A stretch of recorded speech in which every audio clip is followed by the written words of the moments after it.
Hello, my name is Daniel Longoria, and as you know me with the Maven curriculum, I'm back. What I wanted to talk to you about today was something that was a big part of my life, one of the big changes I made in my life, which was leaving gangs.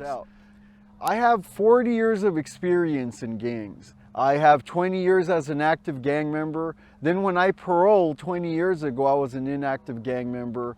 And I've been out on the streets 20 years now as an inactive gang member, working with adolescents and adults, males and females, parents of gang members. But I've even worked with adolescents whose parents are gang members.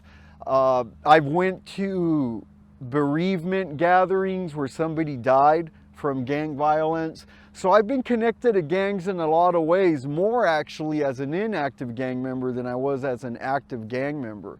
As an active gang member, what I was doing was totally different than what I've done the last 20 years.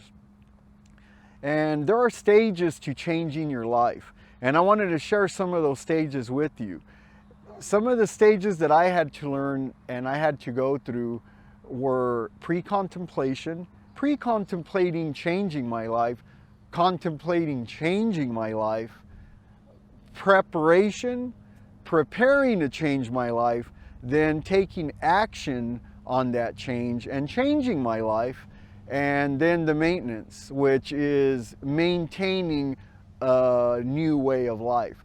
The pre-contemplation is thinking about it, talking to people about it, but mostly from your mind, knowing that what you're doing isn't right. Because when you're in gangs, you're running the streets and you're risking years every day. Every day your behavior, what you're doing is risking years in prison. So when I was in the pre-contemplation stage, I knew things like, there's tattoos that say, trust no man, but yet you tell your homeboys, hey homeboy, I trust you with my life. And so that's kind of like the pre-contemplation blurring into contemplation. Because as I was contemplating, I was like, what do you mean trust no man, but I trust you, homeboy? What do you mean you have brown pride tattooed on you and your number one enemy is brown? Speaking for myself as a Mexican, Latino gang member, that's how it was. And it's the same with African American. The great Tupac Shakur said in one of his songs, they say it's the white man I should fear, but it's my own kind doing all the killing here. Speaking about African on African violence, the same as it is with Hispanic on Hispanic violence. So from pre-contemplation to contemplation, I started kind of seeing all these holes in the story here. Like it was a fairy tale I was telling myself, romanticizing this lifestyle. So then from there came preparation. I had to prepare to change. And preparing to change was, I had to limit who I hung out with, where I hung out, and what I was doing, how I was dressing. At the time I had tattoos all over my face and all over my arms. So I knew that the ones that were gang related, I was gonna have to cover up or I was gonna have to remove. And I've shared this before in other videos, is I removed my tattoos, I removed people, places, and things related to gangs. Preparation and action came to maintenance. I no longer live by that credo that it's better to be feared than it is to be loved, like the great author Machiavelli wrote. And also, one of the other points in that book was that you get the results no matter the cost. One of the funny things that I seen was this thing right here. And what this thing is, it's like the way it was when I was involved with gangs for so long, you know, like 20 years locked up, involved with gangs, tattoos, the whole, everything that entails a gang lifestyle, a highly active gang lifestyle, to the point where I was validated in Pelican Bay as a gang member. And when I looked at not being a gang member, it was like this thing here, like, what is it? It looked foreign to me, strange. How do you use it? What is it for? What is it? What do you call yourself when you don't call yourself what you've called yourself for the last 20 years?